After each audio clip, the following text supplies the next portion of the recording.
My name's Rob, and I am the ET Whisperer, and that's a clever name that myself and Kalina fell into, so it was a great synchronicity.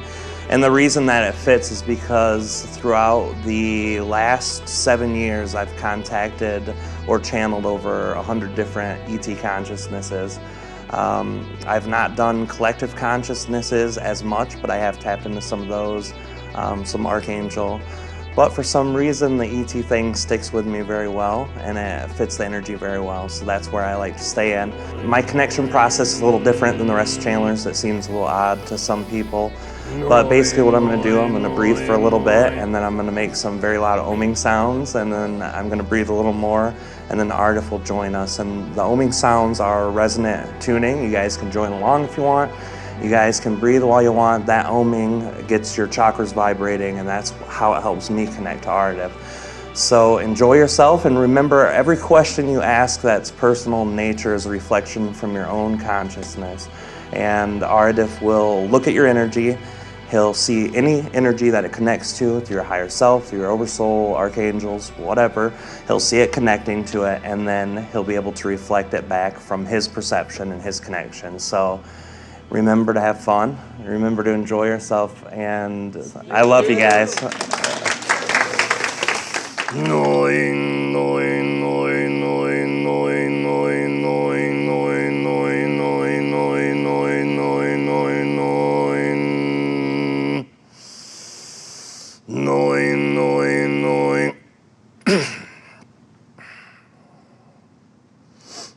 Greetings to you all. This is Ardif, that is A-R-I-D-I-F, and this is it spelled. I know that many of you have queries of your own in this evening. We will begin in one moment. But first, we wish to discuss the co-creation of the magnitude in which you have all placed your own energy, that you have all placed your own excitement and love, time and effort into making come to fruition for all others in your experience and outside of it in this evening. First of all, when all of you understand that many are aware of what is happening in this moment, in this time, but there are many who have no concept or clue that this event, in the way that it is happening, or that it is happening at all in this evening. But yet those who are around are still affected by your excitement, by your co-create collective consciousness, by your own desires and excitement you build. And this is what we have shared from the beginning of the time that we have come through Rob, and all of the time that we have connected to Trebor Yitni and all of humanity. We have connected humanity for thousands of years in different races of humans, or different time periods of humans, different geographies than what we are now. But we always have the capacity to teach and to share what it is that we desire to teach and share with all of you. That is, that you create your own reality from thought. You create your own reality from your conscious mindset. That in your co-creation with others, that you are creating not only the physical structure around you, but all things that accompany the concepts of exchanging energy. Whether you are walking down the street and seeing someone nod and wave, that is a co-creation, but it is also created from yourself. This dynamic is difficult for many humans to comprehend. How are we able to create and co-create? Is the one across from me the one who is being created or is co-creating with me? What we would say to this is it does not matter. What matters is your own excitement in the moment, your own ability to create what you desire in each moment. You take your energy and place it in many thought formats. You place it in many thought forms as you go through the day. You think about the hardships that you've had in your existence, and that because you are who you are and because of your history, you should create more of that, and that is what your life is, and you have settled for it. But we understand that all of you who are here in attendance are starting to see greater aspects of yourself in each moment. You see yourself connecting to other people whose excitement matches. You are co-creating experiences with entities who are not aware of conscious mindset or what the word channeling means, but yet you see them liven up. You see their eyes sparkle. You see them come to an excitement in their own capacity to help co-create more excitements. That is what this evening is about, is excitement. It is about creation. It is about co-creation. what we have shared and what we will always share is that we have a part in sharing our love with you, and you may do with it as you desire. You may take the love that we send you and use it for your own manifestations of excitements, your own co-creations, or you may leave it at the door. We do not mind what you do with the love we give you. We just wish to send you this love. And this is why we express in all time periods that above all things that have been spoken of in this evening by ourselves is that you are loved is the most important point. When you say the words that you are loved, it brings you an experience that feels different than when someone expresses that I love you. When I love you, this means that two separate entities that are segregated from one another share love and send it to another person who then accepts it. But when you are loved, then that is all that needs to be said. Love is around you. If you desire it, you can accept it and manifest with it. Love is what creation is. It is what all consciousness is made from. And you as a non-physical entity are aligned with that energy. If you desire to realign with yourself, all you must do is open yourself for the experience. Now, a part of that experience is understanding things upon a deeper level. So what we can share with you in this evening is perhaps give you a reflection on the questions you desire in order to co-create a better understanding for you to open your own energy up to the more love around you if you desire. And if you do not, we are still here to share it. You may begin with your queries at your leisure.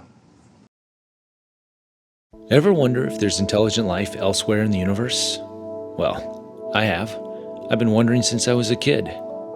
My name is Reuben Langdon, and on March 29th, 2007, in the middle of the day, I saw a number of strange objects in the sky. Coincidentally, I was working on the film Avatar at the time, playing an alien. And ever since then, I've been on a quest to find out if aliens really do exist, and if so, are they here with us?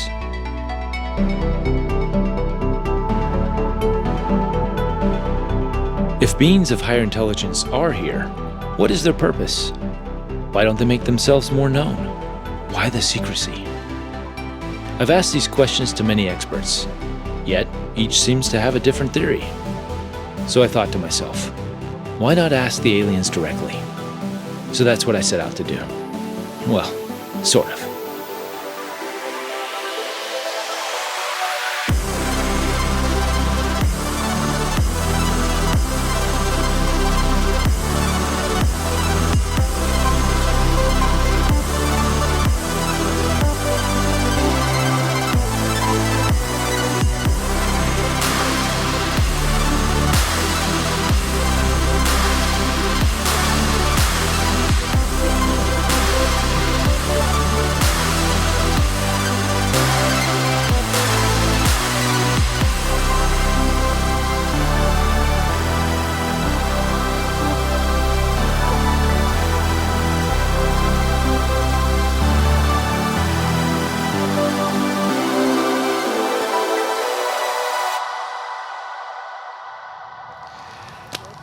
All right, well, here we are. We're with Gauthier, and you channel a couple of amazing beings, more than a couple, I should say. How about you tell us about yourself, and how did you get into this whole channeling process? Well, it's a bit of a story. I always love explaining it, but first, I was a kid growing up in a family that was really Christian, and the Christianity was a big part of my life as a child, growing up into a younger teenager. At about 13, which is the natural time of rebellion for most, I kind of went through this experience where I separated myself from it. Growing up, I had all these questions, and every time I would ask a preacher or a person esteemed on the board of the church directors or whoever, just someone who's knowledgeable, they never could really give an answer that was complete to me. It always seemed like it just went back to because the Bible says so or because the church says so. And I had a friend who would go with me, and we were both pretty critical of the whole thing. So after exploring that, I kind of did my own thing. I let science be a big part of what my reality was at that point. In school, I did pretty well with science. I enjoyed it, earth science especially. And going through that time period, I distanced myself more and more from the church. After a few years, I just quit going, and not to my mother's liking either, but we just kept going through, and after a few years of just being off and about, I started going through a real rebellious stage, and that was a very disconnected time in my life. I hung out with a lot of people who, they did the gang things in the 90s, so violence was part of that. Drugs, all of those things were a big part. I started smoking a lot of pot. It wasn't an expansive thing. It was a fun and semi-destructive. It was a party thing. Yes, it was exactly. Right. Not Native American going into the woods and, No drumming circle. No drumming circle. Calling in the Great Spirit Bear. No, but there was a lot of bears there, just the wrong kind. Right. And it was fun, and it was violent and destructive, and it was a big part of my life. And I went that way until right around the time before I found out my son was going to be on his way. And I just kind of quit hanging out with people a few months before then. Maybe it was intuition looking back, but big responsibility coming. Well, it's the first time in my life I looked at an aspect of something that wasn't myself. Everything was centered around myself, even though I had people who I loved and were a part of my life. Up until then, it was just me. And knowing this responsibility, the moment of change really didn't come till the day he was born. He was born with a lot of physical problems, cerebral palsy. Did you know that right away, right when he was born? Not to the extent, no. They told us that he had problems, so when he came out, he did not have any breath on his own. They had to hook him up to machines, so I knew that there was an issue, but I didn't know the extent of the issue. I see. They basically sent us home and said, here's a medicine, there's possibility you might have seizures. We've seen some brain waves that weren't normal. So they sent me back, and I took care of him, and I didn't really know the extent of how bad it was until he started missing all the physical marks. Like they'll say, at 6 months he's supposed to lift his head, and at 3 months to do this, and he missed all of them. I see. When he was about 2 years old, I took him back to the doctor, and that's when I really knew. And that's when a depression in myself really started. That's when the true disconnection that I had experienced actually happened.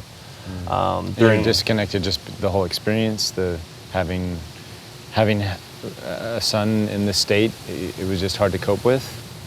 Yeah, it's the thought of knowing, and when they tell me, they don't tell me, hey, your son has problems. They're like, he has severe problems. He'll never walk, he'll never talk.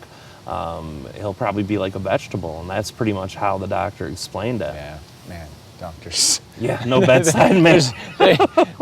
And then I guess they always say, well, we're trained to tell you the worst in case. And like, well, that's not a good training method. Right. Well, knowing what we know now about the thoughts, it's bad. So it hit me like a ton of bricks, and it was something that I made myself try to cope with, but I could not on my own. Right. I didn't have any spiritual things in my life. Before, all I could depend on was pot, and that's what helped take the edge off throughout my whole teens and young 20s. So from the time I found out that my son's mother was pregnant to the time he was 2, I had really pulled away from my old lifestyle, but now I immersed back in it triple fold. So it was more disconnection than I ever experienced, more, my mind's going crazy all the time, no mental focus whatsoever. So I go through that, and it got real bad into the depths of all sorts of things. I even got into severe drug use and pain. I started with pain management for a car crash I got into, and it spiraled downhill to the worst case scenario. And after that, I spent many years just kind of existing. If I didn't get medicine, I would be sick, and my life really did a tilt-a-whirl on me. Right. And that was the worst time of my life. And about 7 years into it, maybe less than that, of really bad disconnection and depression, I finally started coming out of it. And I went through a lot of steps to get there, but the last step included me actually starting to see life again and starting to see. And this is when I really honed in on nature, and I honed in on the animals. Like before I had pets, but I never had an animal that was connected to me. I never seen it as an equal, I seen it as property. Those little changes subtly creeped in, and overnight it was just an amazing difference in perception, amazing difference in the way I felt.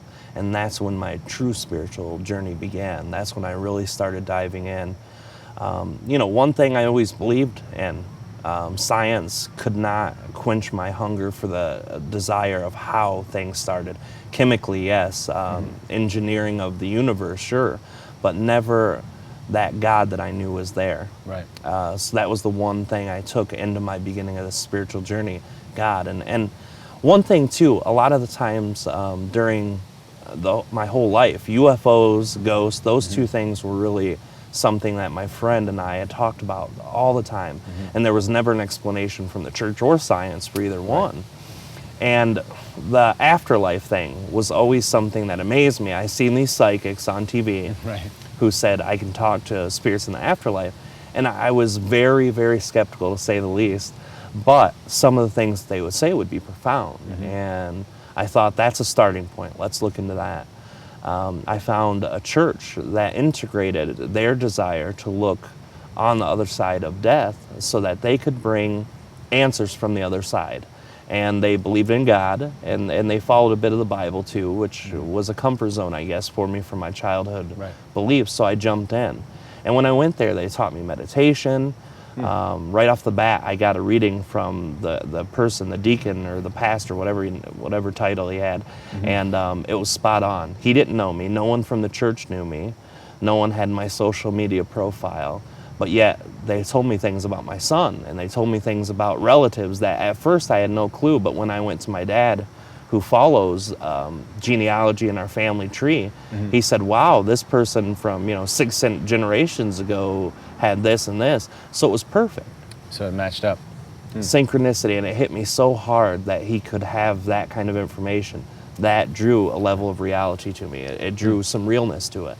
Well, just to back up, when you said you started noticing the animals, or I guess your perspective on animals had changed, was there a specific event or something that made that happen, or did it just happen? It was a lot of little things. For instance, the way my dogs would come to me instead of just kind of, they'd always come to get pet or something, but they would come and spend time with me. Little things like that.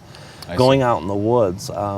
As a younger person, I hunted. It's Michigan culture. I was raised here, so I hunted all the time. And the last time I went hunting was right around that time. I had a deer right in my sights. I actually fell asleep in the woods, and I woke up and this deer is 5 foot from me. And I had my gun, unlocked the trigger, put it right on the deer, and I couldn't pull the trigger. And after that, I never went back out in the woods. Those types of things.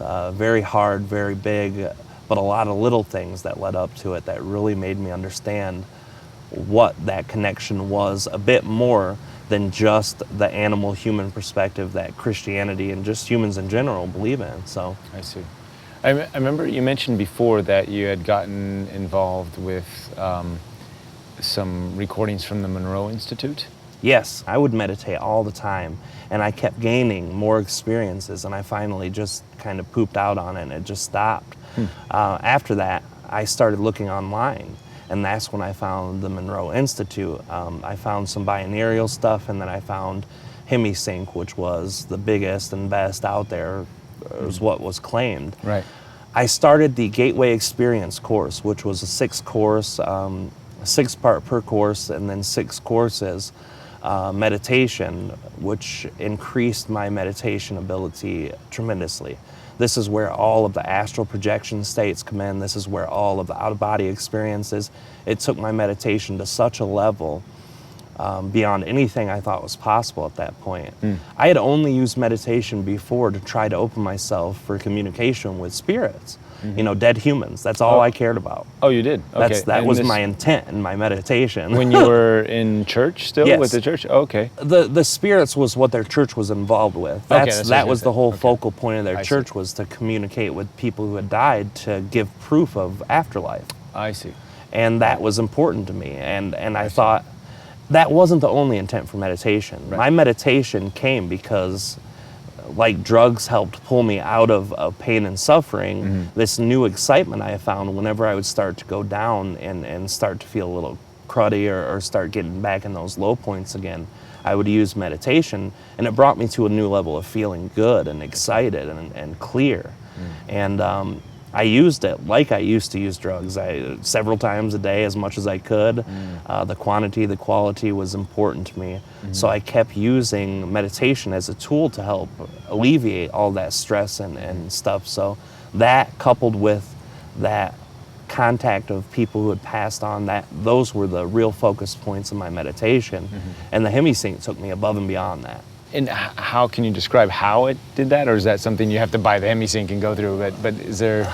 It's a several step process. So the teachings are just tools to use, and the vibration sounds, basically they sync up your hemispheres of the brain. Okay, so And- yeah, because binaural beats and HemiSync, it's based on the same concept of different tones in different ears. Yes, right. Okay. exactly. And some of them, and not HemiSync, I used other ones, but HemiSync was the ones that gave me technique. Those teach you techniques. Right. They teach you healing, out of body, communication with spirit, all of those.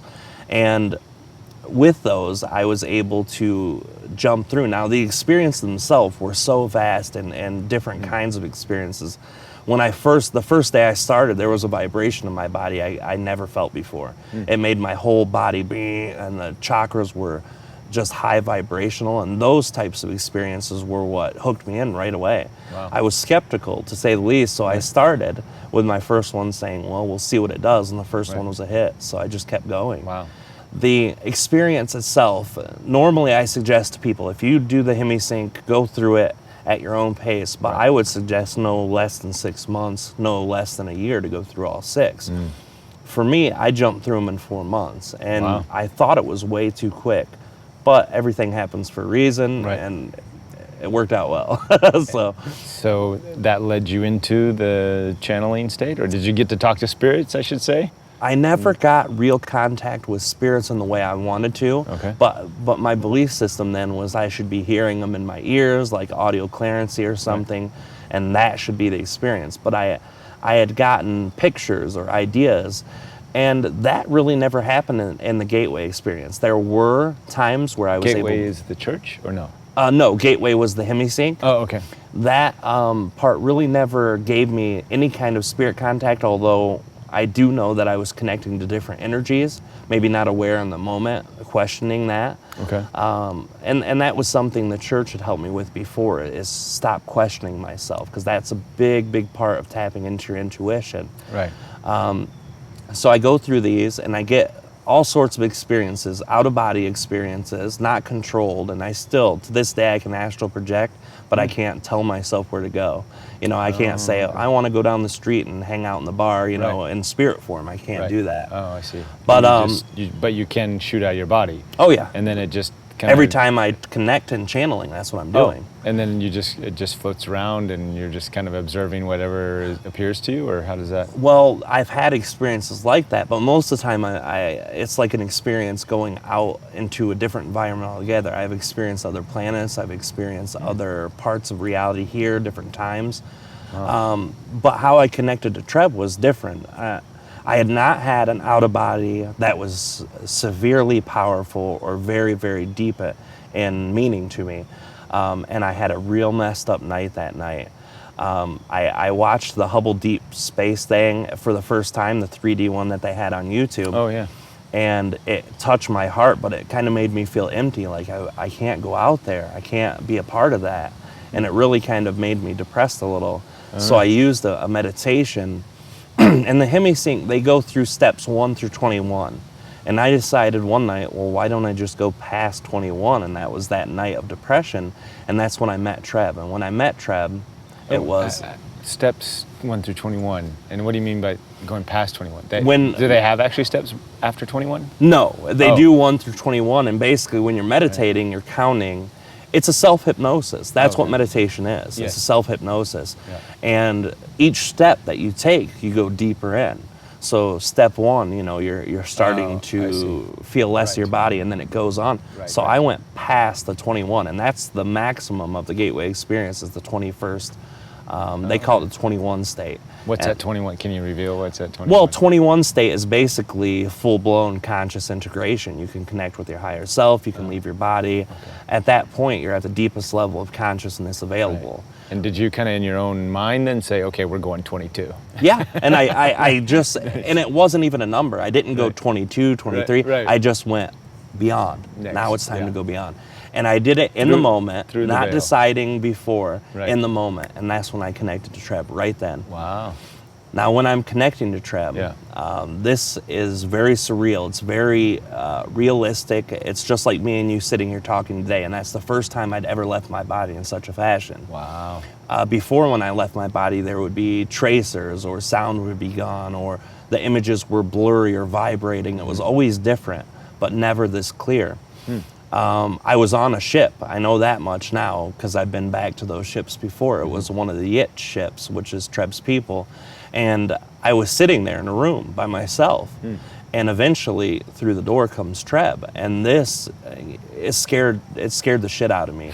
It was a horribly menacing being that was, you're looking up to 7.5 foot. Right. I'm sitting in this chair, and I'm instantly transported sitting in a chair. I always joke it's like a futuristic space, a doctor waiting room, because you're just sitting there, and there's a sign that has this writing over here to the right. And it's not written in English, but after looking at it long enough, I could tell. And it basically says something to the effect, just, sit here and someone will be with you soon type thing. And I laughed about that. I don't know So if you I could made that in my interpret mind it, or what. You can interpret it as sit here some movie. Okay. And I wait, and this big, gigantic reptilian, blue-green, gigantic teeth, huge purple eyes, just comes through. Now, I'll jump ahead just for a second. Yeah. When I come back, I think I am insane. I think something's wrong with me. I think that the hemisync gave me a brain aneurysm or something, because this is not real. It's a crazy psychedelic experience. Yeah. Like beyond psychedelics. Beyond anything you could ingest, entheogens, any of that. Right. Oh, wow. The silver suit, he even wore a silver robe and gold boots. And I'm thinking to myself, if I were trying to pull out the cheesiest space, futuristic suit, what would it be? And that's it. And that's what he was wearing. Wow. And he comes to me, and it's this gigantic thing, and I'm scared. And I felt my energy tighten up like a ball. And it was very scary for only a couple seconds, and after that dissipated. I felt this huge sense of love. I was able to relax. It was almost like, I'm trying to think. Okay, it was almost like a sedative at the doctor that just relaxed the body and the mind.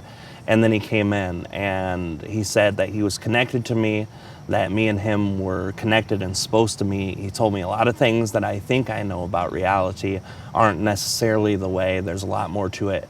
He explained different levels of consciousness. He explained different dimensions. He explained all this in this one moment? In the first meeting, in the Wow. first time I ever talked to him. Wow. And he didn't go detailed. Now, I didn't Okay. have the terminology either. Right. And the way telepathy works is that when they're using your words to try to convey a message, and you Right. don't necessarily get words per se, it's just kind of a group thought. Yeah. All of this coming to me at once, and it was so overwhelming and so powerful that it was hard to remember a lot of the things that we Right. talked about the first couple times. But the first time, I remember it like it was yesterday. It was so clear.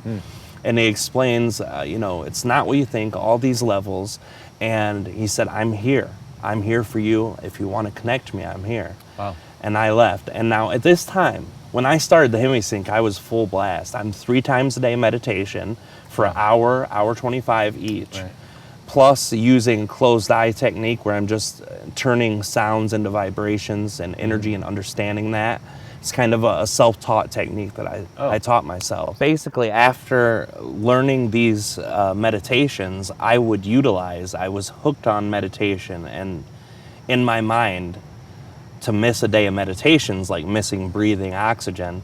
But after that, it was so intense and so odd, I skipped meditating for over 4 days before I reconnected. Oh, after the Treb experience. Yes, and after that point, I was hesitant to go back, and I questioned myself more than I did just about any time in my life, even more than the Questioning your sanity. Yes, my sanity, everything. You know, I had talked to my ex-wife, she was my wife then, about it, and she said, you know, this meditation's doing something to you probably. I wouldn't worry too much about it. You know, if you seem lucid, you seem okay. So finally... and the rest of your life was getting better at this point because of the meditations. Yes. By this time, I had already spent several months with the church, several months after the church meditating, so my life was really getting smooth again. And relationships and your son and your viewpoint on all that was getting... Yes, it was getting a lot better. Okay.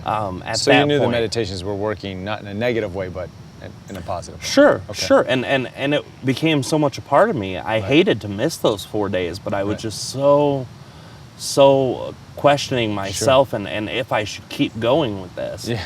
And it was a big question mark at that point. Yeah. But the question remained, can I do this again? Right. Can I meet this being? Can I ask him questions? Because I really didn't get a lot of chance to talk and ask questions. It was more of him saying, hey, this, and this. Right. Are your ears open? And yes, they're open now. So I go back and I meditate. You go through the 21 cycle. Yes, now and I go past cycles. it. Yes. So now you know how to get there through this easily now. Through this process. Yes, and the part of me that was hesitant said, I'm just going to do it, and I went past. I reconnected to him 2 or 3 times after that, just basic conversations. Who are you? You know. And it was just as visceral as the first one? Yes. Each time? Each one just as vividly as the last, just as real, just as strong. Each time it got a little easier, but about the 4th, 5th time... It got easier to get there, or just the whole experience? On my own sanity, on my questioning myself, it got a little easier. I see. Okay. It wasn't so jolting. Okay. And it was jolting the first time, the second, third. I go and the 4th, 5th time I go and I ask him, how do I know you're real? How do I know I'm not going crazy? How do I know something's not wrong with my mind? And he said, talk to your friend. And this is the same friend who I grew up with, the same friend, Scott, a dear friend of mine since we were kids. Right. How do I know you're real? He said, go talk to Scott. And when you do, don't tell him about me, just talk to him as your friend. And there should be something in there that will help you. And I go, okay. No later than a day, my friend gets a hold of me and says, hey, I got this really cool UFO documentary I've been watching. It's really amazing. He sends me the link to it and I watch it. And on that documentary, they started talking about channeling. Oh, okay. Now. So you didn't know about channeling? Nothing about channeling. Okay. I knew about mediumship from the church. Right. That's what their whole deal was. But I never heard about the term channeling, and although I had seen it in the church, people getting messages directly through them, I never knew exactly what it was. I just thought that was that medium's way of bringing in the information. Sure. So I watch it, and there's only, out of the whole hour-and-a-half documentary, it's like a 5-minute clip, and out of that, they talk about the Law of One, which was ET contact channeling from the 80s, the Law of One raw material, Carla Ruckert and the crew. And during that time, they mentioned that, and I'm sitting there in excitement, but not really knowing anything more about what I should be listening for. And right at the end of it, this guy says, this, in my opinion, is the greatest channeling out there, second only to Jane Roberts and the Seth material. One sentence. That sentence grabbed me more than the other 5 minutes of talking. Right. So that's what I checked out. And now looking back, I know why. Because the raw material was pretty far out there comparatively. Seth material was more mainstream. It was more about consciousness and evolution of the soul, which was what Treb had talked to me about. So I locked into that. I looked it up, got all the audio clips, downloaded the PDF, all of these things online. From the Seth and Raw, or just the Seth? Just the Seth. Okay. The raw material was still out of my scope, off my radar. Okay. Even though you've seen a big purple-eyed... Yes, you would think that the rest would be okay, right? And I never look at it that way, but I always know there was a reason. Okay. And when I dug in, I found out what it was. Seth was saying the same thing that Treb said, just in different terms and different terminology. And some of these terms were new to me, and I had to really kind of focus. Some of the words I had no idea what they even meant, but I would go through and I studied.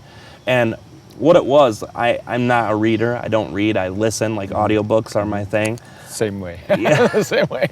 It's a cognitive thing. I've been audio listening to your book. Nice. I have it in a PDF format, and I have it on my iPhone, and it's a process, but still I can go through it much faster by listening to it. Oh, nice. So, I need a program like that Yeah, yeah. too. It's helpful to say the least, and Yes.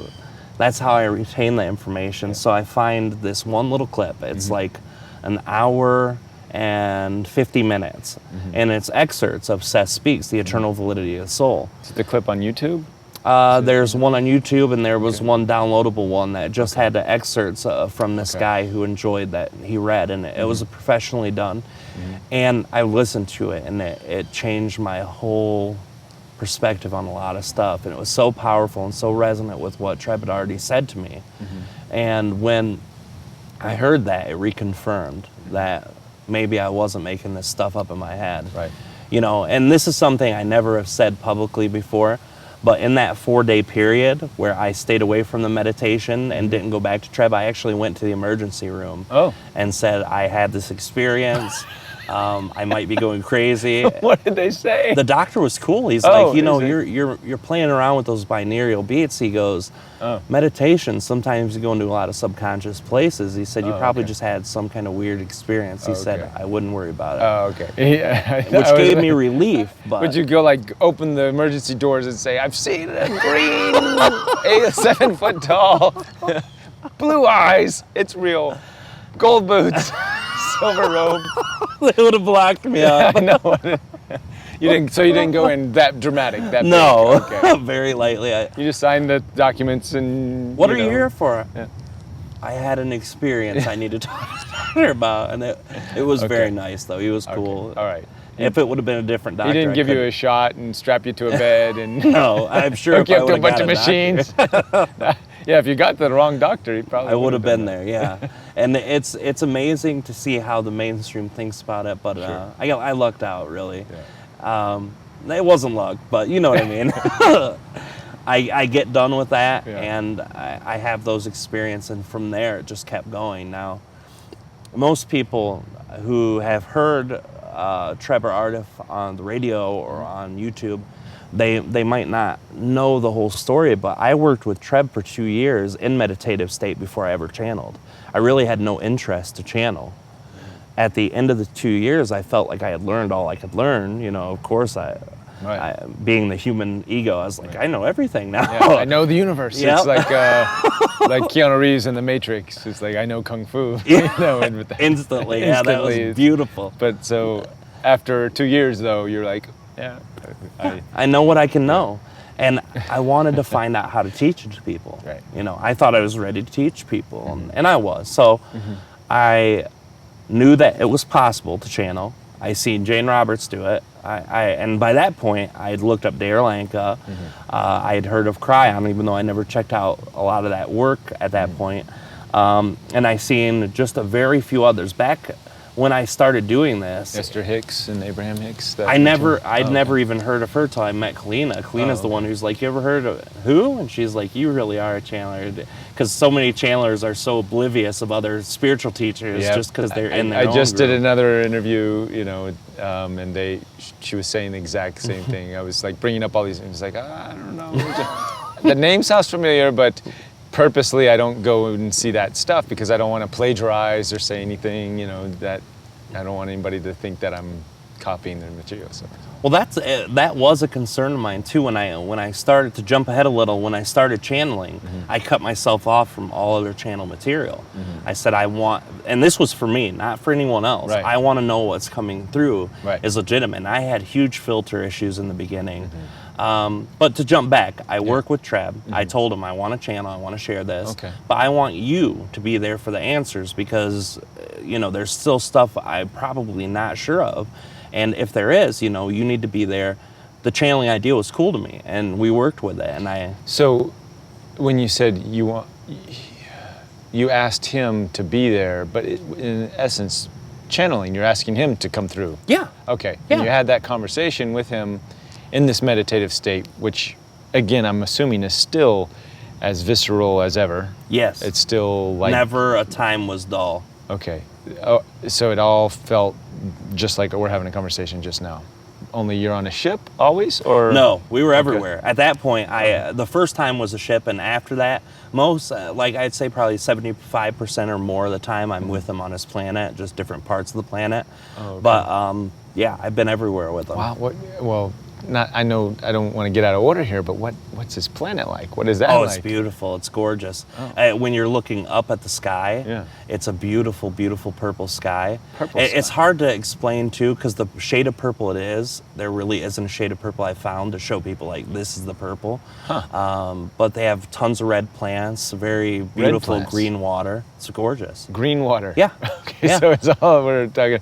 Are all the plants red? Do they have green plants? Oh, no, it's all red, just different shades of red. There are a couple ones that are different, like so different in red, they're almost not red, like yellows, and a couple of them are purple, but not, it's like a red purple. It's all shaded red, and I don't know if that has to do with their star or if it has to do with the actual plants, the way I can perceive it. What about their dirt in the ground? What is that like? I've never seen it. It's all covered with stuff. Oh, it's all covered with red leaves. Yeah. Well, just like grass. There's a different kind of grass. It's more fluffy. Oh. It's like moss. Not like moss. More. It's. I can't think of the plant's name. It's stuff that people eat. It's like a mix of kale and a dandelion, I think. That's hard to explain. Kale and a dandelion. It's fluffy and it's leafy. Not wheatgrass. It might be. I'm not versed on the whole health food stuff. Yes, not yet. I'm working on that. All right. But it's all over the ground, so you don't see exposed ground. And I never went digging. Every time I'm there. Sprouts. Yeah, sprouts. That's a good one. Yeah, I like that. Sorry. Kind of like that. Yeah, but leafy, a little leafier. Oh, okay. Yeah. Wow, it's fascinating because I've never heard like this. Like you were in that world so visceral and so so real. I didn't understand that's I think before we were joking at the seminar you went fishing with Trev, but I never thought it was actually going fishing. Like we're here at a lake. Like it's that real that you could go. I wonder what kind of fish. Did you ever see any fish? No, they do have underwater life there. They have big lizards too. Go figure. Right. They're these gigantic, I'd say probably about 6 foot long. Like iguanas? They're actually very similar, Trev said, to their second density life, which is they kind of look like Komodo dragons, but more upright. They're really long, really big, very thick scaling. They have the same color skin as Trev's race, different shades darker though, more towards like a forest green blue, if that makes sense. And you've seen these? Yeah, I've seen those. Those are the major life on their planet are those, but... Birds at all? Yeah, they've got flying things. They've got little flying things that, they don't look like birds though. They look like, almost like... Dinosaurs? No, they're actually very mammal looking. Oh, mammal looking? Yeah. They're the only things on the, not like a bat either. No. They have wings, they fly, but they're real boxy. Boxy? What do you mean by boxy? Squared. They're very squared in their features. Interesting. Yeah. Wow. It's different. This is fascinating. I feel like we don't even need a channel. We can just talk all day about this world. There's been some worlds that I've seen too before. Like I've talked to people like CGI artists and said, I want to describe this to you and make it, but it's such a process and nobody has an interest of doing it unless there's money involved with it. And the few people who've done artwork for us usually do the entities that we channel, like Trevor Vashta does those, and Eduardo. But do you think then when CG artists, I used to run a visual effects company, so I know some of these model makers come out with these fascinating designs. Do you think they're actually tapping into some alternate planetary consciousness out there as opposed to it being originally created or maybe pieces of different planetary consciousnesses? I guarantee they're channeling 90% or more of it. Wow. They're even, and it's something like, it's a conundrum where is it that everything exists, or is it that this universe is so big that it has to exist somewhere, or is it just whatever you think you create? Right. It doesn't really matter, because what they're doing is real. I've seen some of the special effects stuff that people have done in movies or video games, and it's like I've seen something almost exactly like that, or something very similar, enough where you couldn't notice the difference to someone who doesn't live there, you know. Wow. So it's truly inspiration. That imagination part of us is us tapping into that. Yeah, fascinating. So you spend 2 years going to this world, having these conversations, and it's your idea then to finally talk to Treb and say, hey, why don't we try this whole channeling thing? Yep.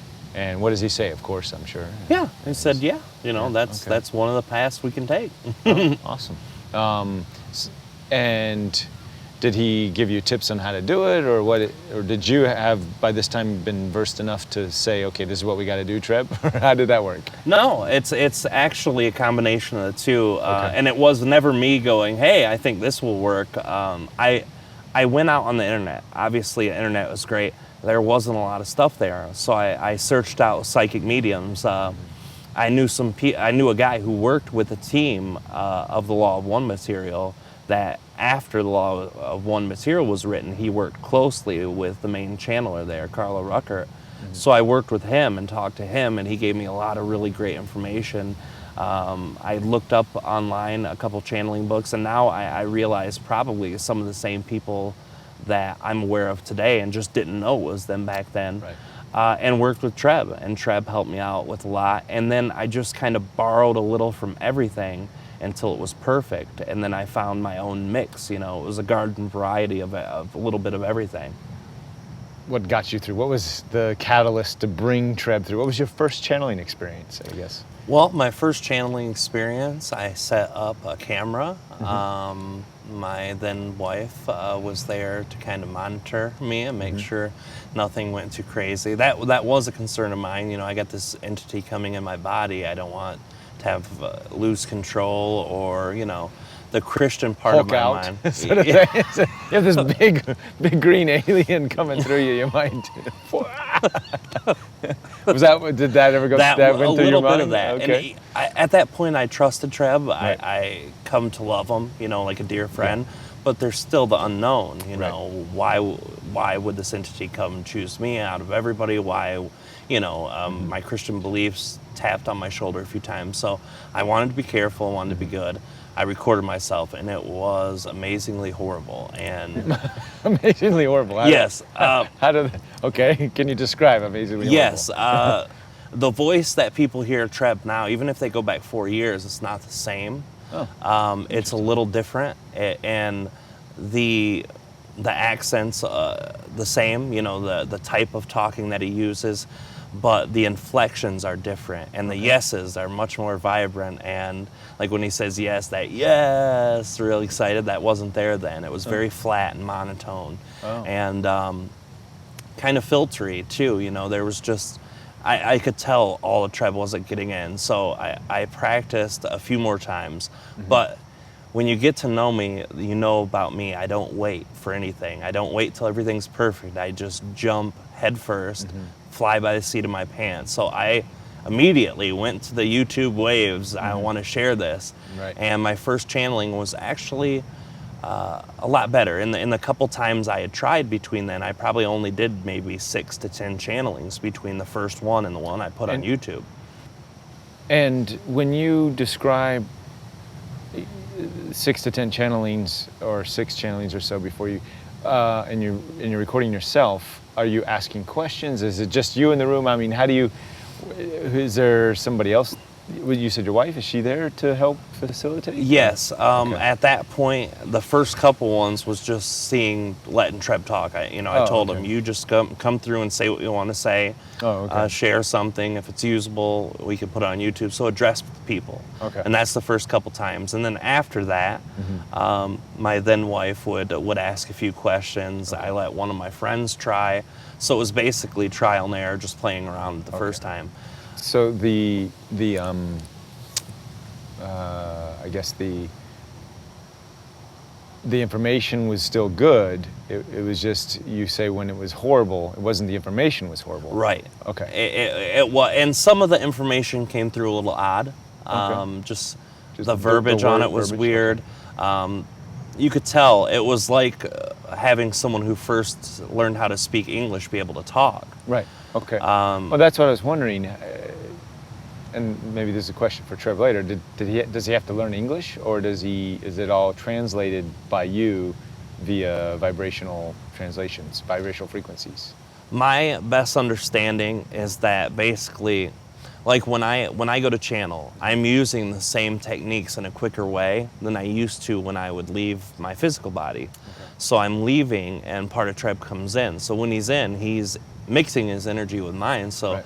It's running through my chakra systems, but also accessing the brain part. And in that brain part is the whole English language, my experiences, all of my personality. So he has the opportunity to access that. So English, it wasn't that the English was bad because he knew English by knowing my mind. It was the way of trying to express it. Like Ardif and Treb still to this day, sometimes they might get hung up on a word, so they'll stop. Right. And they'll search for the word or find one that's as compatible as they can. So sometimes when, like the one that's most known, Ardif, when he says you must do this, he's not saying you have to do this. He's saying if you want what you're desiring, this is the best way. Right. So little things like that, but then it was much more disproportional than it is now. So I see. So there's more of a translation glitch, right, than an actual understanding of the language or knowing the language. That's not necessarily what's happening. It's not like he went and had to take a course in English 101. That would be rough. Yeah, but yeah, absolutely. It's a translational, vibrational thing. Okay. My vibration at the time, it wasn't what it is now, you know. I was learning all this cool stuff, but I hadn't applied very much of it. What I did learn and applied helped. And it was really 6 months in a way you're translating too. You have to raise your level, he has to bring his level down. So there has to be this kind of, you know, and then there's a growth, I'm assuming, since then. Like you said, it's gotten better, things, so you're able to meet each other's frequencies. You know, you're going up there, him coming down here. So that's evolved over the years. Okay. Yes, absolutely. That's a perfect way to explain that. Okay. It's something where it's amalgamation of two consciousnesses, and it's a concerted effort on both of our parts to co-create that. And I couldn't get up to him. He could always come down to me, but I just couldn't get up to him. And the more I channeled, the more I felt his energy. And the more I felt his energy, the easier it was for me to integrate certain parts of the teachings. And in the teachings, a lot of the stuff about self-creation, relaxing, the way to perceive reality started clicking easier. So after the first 6 months of channeling, I was 10 times better than the first one. And in the first year of channeling, I was 10 times better than that. And it kept going. And it's like any job that any person does with their motor skills. Muscle memory comes into play. Well, this is energetic muscle memory, and that's how it's applied. It's the more you do and repeat, the better you are at it. And that's why even this day I get better at channeling. This time last year, channeling was great, was smooth, people resonated with it, but now it's a whole new level. And this is why you see the veterans out there who've channeled their entire life, Daryl Anka and Nora Wendy, all those great channelers. They've been doing that forever, so their connection, Treb and Ardif actually have a term for it. It's called building the bridge. And each time you channel, you're putting a new peg in or a new screw or a new plate of metal. And the bigger the piece comes, is the bigger realizations you have in yourself. I had points in my channeling where I didn't learn anything. Whenever I'd listen back to a session, I was like, I already knew that, you know? But when I started really learning things about my own life on my own terms, then it would shine through on the channeling. Then it would open up more synchronicities. And it wasn't that the information wasn't new, it's just the way I perceived it was old. So when I changed my perceptions, and my energy grew, that allowed that energy to come in a lot better with understandings and synchronicities to apply it. So would that make the channeling then better, more defined, or in a better more terminology, or were you, because you were able to have that perspective on it? Do you think that helped the channeling? Absolutely. And that was another thing. My English skills have zero. You know, when I went through school, I sucked at it. I could speak English, Just but like me. yeah. Yeah. And it's not something that I was great at. Right. But the more I cared about how I talked, because I realized, and Kalina has been my #1 helper in that. She, Right. every time I throw a word that doesn't exist or one Right. that's mispronounced, she helps me with that because she knows they need that too to reflect back on. I see. But the more energy I opened up, the more clarity came with it, the easier it was for them to find the translation, not only of energy, but words. Interesting. So you Treb started coming in, and you're checking in. Are you still going and doing your meditations with him at the same time or during this process, or is the process of channeling, is it the same as going into the meditations? Are you trance channeling, I guess, in the sense where are you conscious of what's happening during the channel? Now, it depends. There's three types of channeled state that I do. All of them are trance channeling. The first and most common occurrence is just like when I visited Treb. I'm going to visit him. I'm there with him astrally. I perceive him in real time, just as real as we are. And that happens the most. And while I'm channeling down here, not conscious of anything that's being said, I'm hanging out with him, gone fishing with Treb. And the second level is same thing. I'm out of my body, I'm experiencing something, but usually it's something that needs to be seen by me. And this can be a lot of different things. Treb's showed me time periods, he showed me different planets, different animals, different vegetation, just all sorts of stuff that at a later time comes in for referencing that I need. So that happens very seldomly. When you say come in for reference, in what sense? And for, like the conversation we're having here, and you can reference that stuff, or? Yeah, like sometimes people are like, yeah, you know, I met this reptilian being that was so-and-so and so. It's like, oh, that's the same one that Treb showed me. Or, you know, I wonder what happened in this timeline. It gives me a better understanding. And I don't understand what it is in the moment, but in reflecting later, I always get what's going on. I see. So that's the second most common occurrence. And then the last one is where I'm like in a deep meditative state where everything's just kind of blacked out. Sometimes colors, sometimes things like that. And then I'm able to hear what's going on in the session. Now, if I channel 100 times, probably 85 to 90 of them are me and Treb hanging out. All of them but one of them would be the deep meditation where I'm hearing the session. And this only occurs when there's something I really need to hear in that moment in the session, so it very rarely occurs. Do you ever go in and out? Like you're hanging out with him and all of a sudden you get sucked back into the room? No, never. It's always with Treb all the time, or he's showing me something, or then. And the second most common one where he's showing me something, it's not with him. It's me separately by myself seeing these things.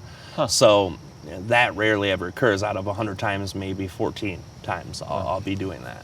So it's not very, and it's probably less than that, but I'm trying to give a scale for people to understand that. So now, do you, since starting the channeling, since having these conversations with Treb, the meditations, have you become more, instead of just applying these things to your life, have you noticed your own intuitiveness or psychic abilities or anything else happening in these past few years in this Absolutely. Okay. The integration process, and this is something that's fairly new to me.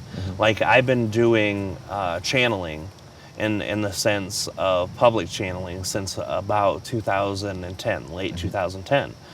And in that time, I was always aware that Treb's energy was around me, but it never went past that. My life, my intuition was good, but it was no better than where I was when I first started meditating and learning to receive. In the last year and a half, well, it's probably closer to 2 years now, I've actually been more conscious of Treb and Ardif as they come through. I can hear Treb give me messages while I'm in the wakened state. I feel more of his consciousness. My personality even is more the style of Treb, where like Treb's, he loves everything. He wants to experience everything, and I find more of that energy in me. And there's always been a part of that for me. I've always enjoyed enjoying things, Right. but to a different extent. I could feel that combining with Treb's energy. So it's like an amalgamation, and this goes with psychic ability, it goes with everything. There's times where, you know, I grab something and walk it over to Kalina, and she's like, I was just going to ask you for that, or things simple like that, you know, like picking a movie that she had wanted to watch, or a song that she was dying to hear. So those things, and that shows a great deal about both of our connection too as well. But, you know, meeting Kalina was probably one of the energetic shifting points in a lot of things. When I met Kalina, it's just the energy shifted so much. I finally found a partner who was on the same journey that I was, same excitements. She met me through the work I was doing. She was helping me edit videos and stuff as we developed a friendship for a couple of years. And then as my divorce happened with my ex-wife, then me and her got together and we started a relationship. And her excitements and my excitements, because they're on the same level, we reflect that. So our psychic ability helps. The efforts of the work has helped. I was just, when I first started channeling, I was doing it for fun. I was doing it for the benefit of other people, which I still am. But I had a daytime job. I worked that job 10 hours a day. I was going to say, how in the world could you meditate for as long as you did for the first 2 years, just, you know, and still maintain a job and do, you know, and have a son, and, you know, that's crazy. Did you sleep? Well, the hour and 25 minutes, that was pretty easy. Right. The first one in the morning before all the kids, because I used to babysit, so I was at home. Oh, wow. I could work from home. Okay. And when these 4 to 6 kids would come over, I would be able to meditate before they got there, and then once at lunch time when I put them off for a nap, and then once before, after Jeremy, he would get home from school after the kids would leave. And then I would be able to put him to bed and then do it. Yeah. So you figured it out somehow. I you did. managed it to get those several 2 to 4 hours a day. Well, three of the meditations were an hour to an hour and 25. My closed eye technique didn't require me to be anywhere. I could still be present with you. Like right now, I'm closing my eyes. I can hear you. Right. I can hear Kalina, so I'm okay. And if I didn't need my eyes, I could literally up to 6 to 8 hours a day do the closed eye technique. Like whenever I didn't need my eyes, they were shut all the time. I was dedicated. I was like, wow, that's awesome. Yeah, I was like I'm taking notes. an addict for meditation. Yeah. It was. I was addicted to it. Right. Do you still meditate then?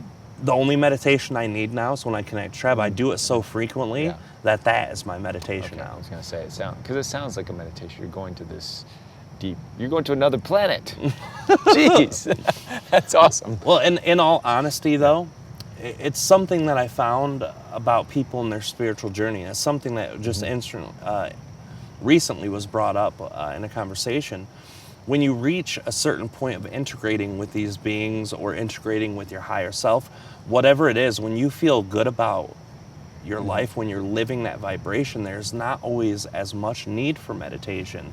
So when I meditate and connect to Treb, I'm integrating.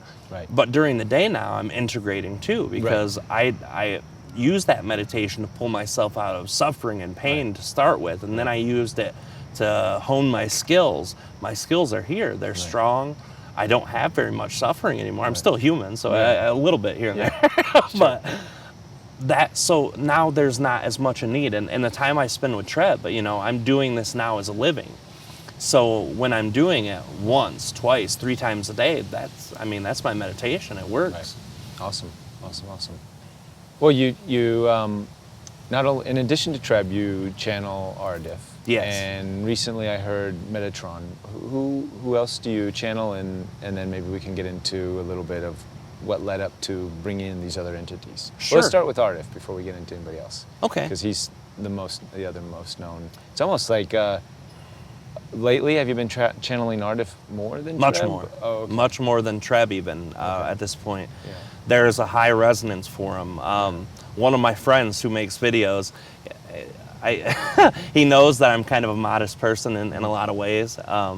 And he puts up this thing, greatest channeler in the world on YouTube. And I said, dude, what, you didn't even tell me. Oh, I would have, you would have asked me to take it down. I said, no, I wouldn't have, but it's still, he said something that really clicked to me.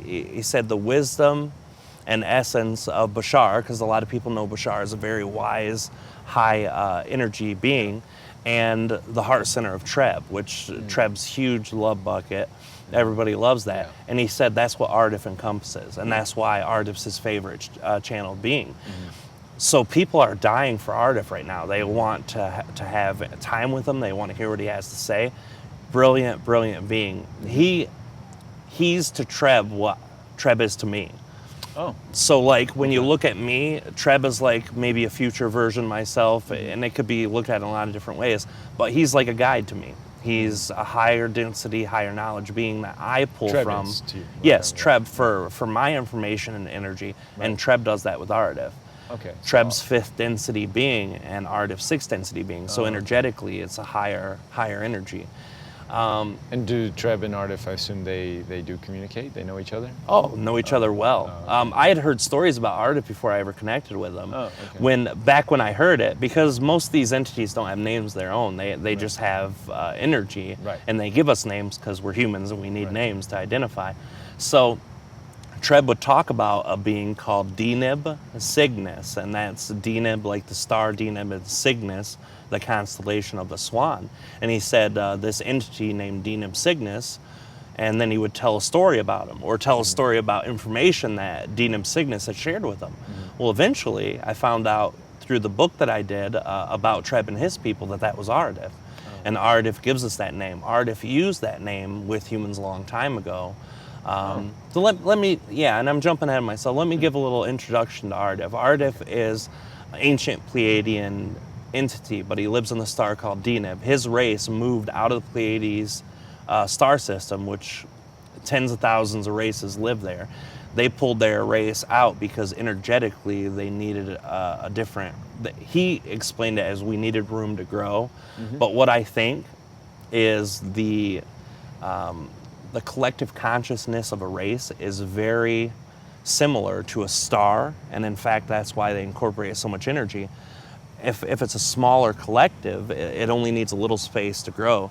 But when you have these huge consciousnesses and you have a lot of them, they need energetic space, and that is shown by the star that they travel around. And Deneb is this gigantic, huge, supermassive, like 150 times the size of our sun. And that's where his race need to go because they grew into that. They sprung into a huge, and when you listen to Art, if you can tell, more than just his sentient energy and more than his wisdom, he's just huge expanded. They're at the level right before you leave physical reality altogether and join the oversoul energy back in the planetary collective. So I mean, he's this huge being, and now they inhabit the star. And a lot of people ask about, they don't know what he looks like, and there's some art out there from him that's beautiful. Kalina did art too. She's been able to see him too in her mind's eye. Never Treb, but Ardif. They had a past life where she had met Ardif when he physically came to Earth, when he was back in Deneb. ancient Egypt. When he was known as Deneb? Well, no, that the Ardif name was one that was known to Earth, but Treb never gave me that identity until later. Okay. So he was still known as Ardif when I first heard of him, but Treb, for whatever reason, gave me the Deneb Cygnus name. So back in the Egyptian days, he was known as Ardif as well? Well, he said the name came from the error and how they knew him. So maybe they knew what star he came from, and back then they might have called it Ardif. Oh, I see. So maybe in I still don't know the specifics, but I so think maybe that's in what it is. Egyptian times, that's what they called him. Right. Okay. And he hung out with Egyptians. He just recently alluded to the fact that he had hung out with South African tribes, that he hung out with Egyptians, that he hung out with Indians, and some Southern American tribes. So he has been on the Earth manifested as a physical being in order to co-create with Earth before kind of like an energetic quarantine where it was kind of interference rate, you know? And that's a difficult, long subject to get into, but he has co-created with humans. And I think that him understanding humanity before he came here, even though it's a much older version, gave him a great opportunity when he teaches to have it really resonate with people. Plus the amounts of wisdom that comes out of him is ungodly. It's just beautiful. So Ardif used to interact with the human race back in the day. South Africans, Egyptians, probably more. So, but has it been a while then? Is this like his, he took a break and now he's back in humanity? He's like, oh wow, look at humanity. Or has he been constantly monitoring, and do other people channel Ardif? From what I know, no one else has. Okay. Some people said that his energy's familiar, so I don't know. But I do know that he's been interacting with humans for a long time, but it's been thousands of years, he said, before he's reconnected. And even now, he's not physically connecting. Right now, it's an important growth time for humans, and a lot of the hands-on interactions are not appreciated by some of the ETs. Like, for instance, type 1, type 2, this is a definition Ardif and Treb have given. Type 1, they'll do it in the way that Treb and Ardif are. Type 1 civilization or type 1 ET? Type 1 extraterrestrial kind, energetic kind. And what is... a type 1 defined is an entity who respects the free will of all things, will not interfere, and looks above and below them energetically speaking. They look above them for inspiration, wisdom, to incorporate, and then below them to redistribute that information. They see themselves as a part of one. I see. A type 2 sees division. A type 2 being only looks below them for what they can overpower or oversee, or you know, they never look above them. They look equal or below to them, energetically speaking. They also are not afraid to interject themselves on the behalf of themselves or others. For instance, a lot of these channeled entities that have come out are talking about, we're going to help you, we're going to do this for you, we're going to do that for you. They're doing that because, you know, some of them with great intent. They're like, we love you, you're messing up, we want to help you. But in their mind, they know better than we do. And Ardif and Treb come from a place that you guys manifest what you want as a collective, because that is what you want. And we will respect your journey. Even if you nuke yourself to oblivion, we will respect it and we will never step in the way. Because they know it's a soul's journey. The other entities look at it as a physical thing, or even a soul level, just at a different interval, you know. So these are the fundamental difference. And back when Ardif did interact with humans, he did it from his incarnation now, but he also has done it from previous incarnations of his Denebian race. Okay. So in that way, Denebian race. Yeah, and ancient Pleiadians is what we call it because that's how he introduced themselves. But Denebian, you know, that's another term for their race. They're from the star Deneb. So Denebians are another term for them. But yeah, they have interacted from previous incarnations. So he dealt with humans not just in this life, but his past lives too. Interesting. Okay. And the overall message, so they're obviously type 1 ETs, and their overall message, if you could sum it up? If I could sum it up in one sentence, it's you create everything. And if I could sum it up in a small paragraph, we create that physical reality around us and every aspect of it. And when we do, we bring the reflections of what's inside of ourselves to be outside of ourselves and to co-create. So, you know, a lot of people look at it, well, how is Reuben a projection of Rob? Well, it has to be. There's you there and there's me there, but I'm bringing you into my reality for a reason, as you are me. We're co-creating a reflection. And literally, you're a version that I've projected into my universe. But it's very literal in those terms, and people don't look at it in that way. They're like, figuratively you create. No, literally. And figuratively. But, you know, that's the message. And they explore all parts of it. You know, they give answers for extraterrestrial things, what's going on in our galaxy. I've always termed it universal or galactic knowledge, universal knowledge, what's going on out there. And that's an important part. The other entities, too, that I've channeled, Nihal, Metatron. Metatron would say that the universal and galactic knowledge is not so important. What's important is you growing into who you are. So sometimes he talks about humans distract themselves with what's going on out there when they can't figure out what's going on down here. Sure. Different point of view, and I respect that, and I understand. But Treb and Ardif bring us a perspective that's universal, and it gives us our opportunity to say how humans fit in this universal complex, which is something that a lot of people have strived to know their whole lives.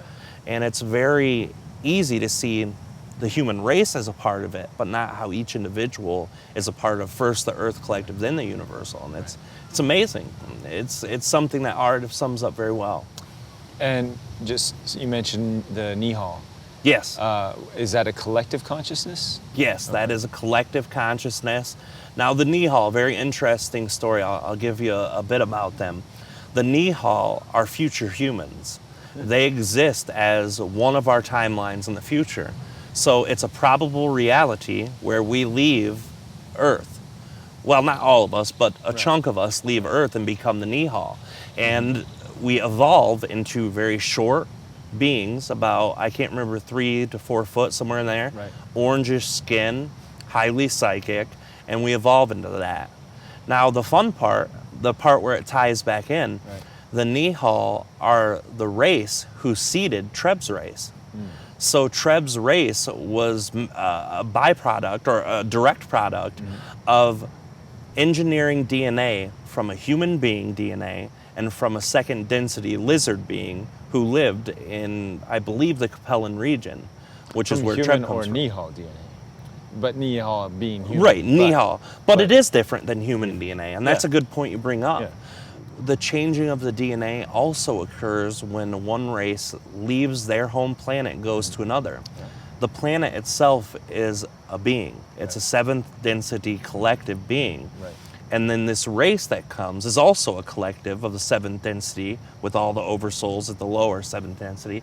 And then they meet. They co-create a brand new energy. So both collectives merge into one, and the DNA changes. And that's why when the human race leaves the other planets, they change their physical appearance, because their DNA changes, their physical body adapts to the new merging of the collective planet consciousness and their race's consciousness. So that's a part of it too. Now, when we're getting into the Nihal, the reason for doing Treb's race, a lot of people are like, well, if we're evolved, why would we be messing with DNA? We've had that done to us. It's not very nice.